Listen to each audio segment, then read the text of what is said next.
Salut les fans de Gumball. Bon, imaginez, vous êtes tranquillement en train de marcher dans la rue, quand soudain un portail spawn de nulle part et vous atterrissez dans le monde incroyable de Gumball. Et vous voyez qu'il se passe plein de choses, mais vous ne savez pas comment survivre. Et c'est donc de ça qu'on va parler aujourd'hui. Bref, avant de commencer la vidéo les gars, n'hésitez pas à vous abonner à la chaîne, à liker. En tout cas, c'est parti, générique.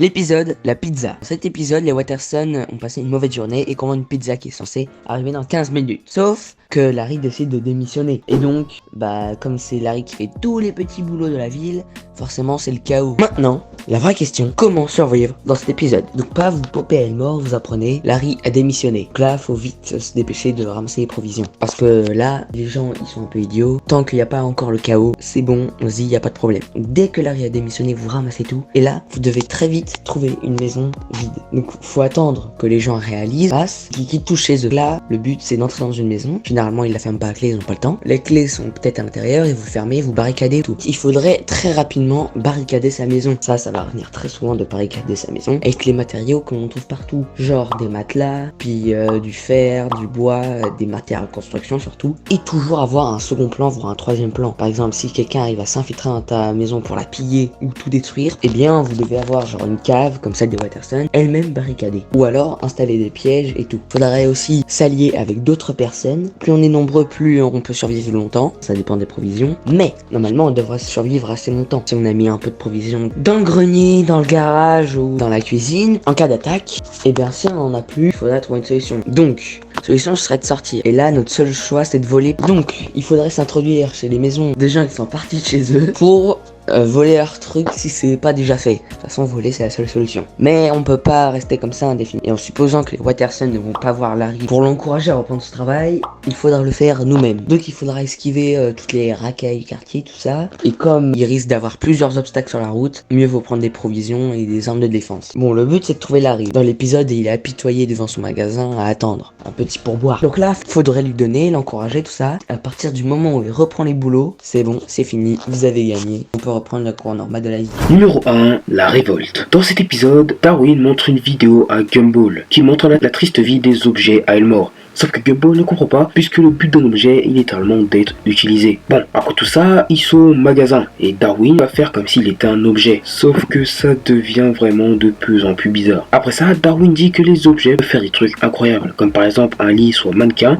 ou alors qu'un parapluie réussisse à gravir une montagne, ou alors qu'une bouilloire fasse un saut à l'élastique, qu'un ouvre-bouteille remporte une médaille d'or aux Jeux Olympiques, qu'une loupe soit sur la lune, ou qu'une bougie devienne le président des États-Unis. Mais bon, après ça, Gumball dit à Darwin que même si les objets pourraient faire toutes ces choses, il serait un petit peu gêné à cause de leurs limites. Bon, après tout ça, un tabouret spawn de nulle part et dit à Darwin qu'il a une ambition. Sauf que son ambition est totalement éclatée. Darwin perd espoir et commence à chialer. Après, Gumball le console en parlant de trucs encore pires en fait. Et il dit ensuite à Darwin qu'il n'a pas besoin de défendre les objets puisque de toute façon ils seront remplacés. Après ça, le réfrigérateur dit à Gumball pourquoi les objets doivent être remplacés. Car selon eux, ils sont irremplaçables. Mais Darwin affirme que non et que quand les objets sont cassés ou juste que les gens se lassent, ils achètent un nouveau modèle. Après ça, on voit Gumball qui leur montre une vidéo avec des objets qui sont recyclés. Bon, après ça, il se passe un truc sur le téléphone de Gumball. Gumball le jette, il s'en commande un nouveau et le téléphone est littéralement mort. Les objets choqués décident d'organiser une révolte. Et après ça, on voit donc un Elmore qui est gouverné par les objets. Et c'est la fin de l'épisode. Tout ça, c'est bien beau, mais du coup, il faut se poser la question suivante. Comment survivre à l'épisode ? Bien évidemment, on va parler de la fin de l'épisode, quand les objets ont pris le contrôle de la ville d'Elmore. Déjà, une chose est sûre, c'est que vous ne pouvez pas rester à Elmore. Si vous restez à Elmore, vous allez risquer de vous faire attraper par les objets et vous allez donc être utilisé comme un objet. Donc c'est pas une bonne idée de rester ici. Donc bon, le premier plan, c'est déjà de sortir de la ville d'Elmore. Mais du coup, comment faire? Bon, déjà, un détail qui est très important, c'est que les objets, quand ils sont cassés, ils meurent et qu'ils ne peuvent tout simplement plus bouger. Donc ce qu'il faudrait faire, c'est aller à la déchetterie. Étant donné qu'à la déchetterie, aucun objet n'est utilisable, ça voudrait donc dire qu'à la déchetterie, tous les objets qu'on voit sont morts. Donc à la déchetterie, il y aurait un petit peu tout et n'importe quoi. Donc bon, prenez deux trucs importants, un sac et des armes. Bon, après des armes, vous en verrez sûrement pas beaucoup, mais en tout cas prenez un minimum un couteau, ce serait pas mal. Ensuite, la deuxième chose à faire, essayez de vous barrer le plus vite possible de la ville d'Elmore. Et si vous tombez sur des objets, essayez de vous défendre contre eux. Après, c'est vrai qu'il y a quelques problèmes. Par exemple, si vous tombez sur des voitures, vous pourrez pas vous enfuir plus longtemps puisque on sait tous une voiture c'est assez rapide. Donc ce qu'il faudrait faire c'est se cacher plusieurs jours dans la déchetterie. Après ce que vous pouvez aussi faire c'est mettre un traceur GPS sur les objets qui pourraient vous arrêter facilement, comme par exemple une machine à laver ou alors une voiture ou même une table. Enfin bref, après avoir fait tout ça vous êtes logiquement en sécurité et vous pouvez vous échapper de cette ville maudite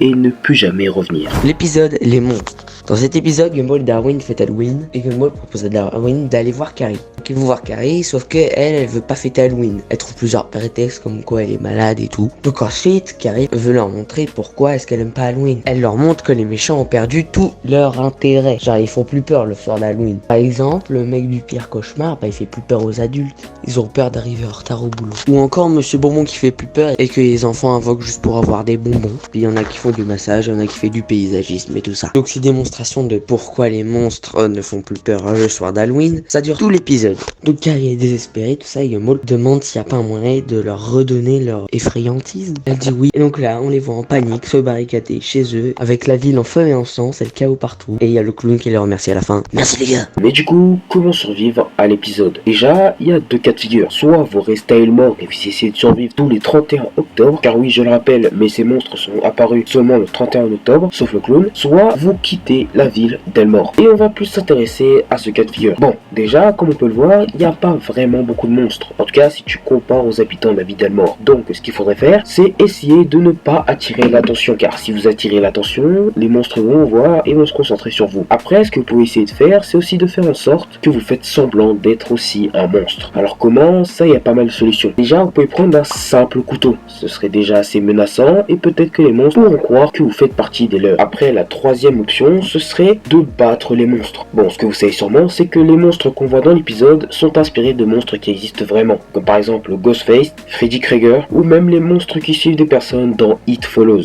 Donc ce qu'on pourrait faire, c'est essayer de les battre comme on le ferait pour battre les monstres dont ils se sont inspirés. Après, il y a une dernière option, ce serait de mettre un traceur GPS sur les monstres discrètement, comme ça vous savez où ils sont et vous savez à quel moment vous pouvez partir de la ville d'Elmore. Et voilà, c'est la fin de cette vidéo de comment survivre dans les épisodes de Gumball. Donc abonnez-vous, rejoignez le serveur Discord en description sur la chaîne et tout ça. On est bientôt 1000, alors vite rejoignez. Et puis voilà. Ciao!